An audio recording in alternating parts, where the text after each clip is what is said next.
మహేందర్ సింగ్ ధోని విషయంలో చాలా కీలకమైనది. అంటే ఏదైతే ఇప్పుడు పక్కన క్రిటిక్స్ విమర్శలు చేస్తూ అంటే ధోని అంటే పడని ఒక వర్గం ఉంది.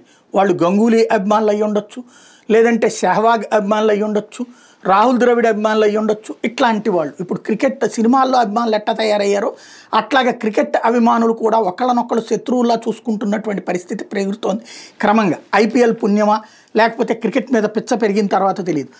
అయితే సన్ రైజర్స్కి సంబంధించినటువంటి కోచ్ స్టీఫెన్ ఫ్లెమింగ్ మాత్రం చాలా కీలకమైన స్పందన తెలియజేశాడు.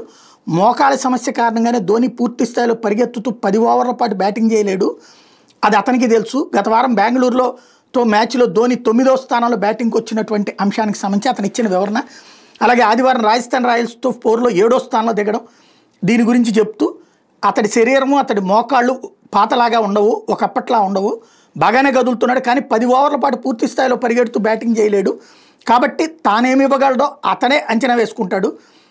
ఇలా ఈ రోజులానే మ్యాచ్ సమతూకంగా ఉంటే కాస్త ముందు బ్యాటింగ్ దిగుతాడు, ఇతర సమయాల్లో వేరే ఆటగాళ్ళకి అవకాశం ఇస్తాడు.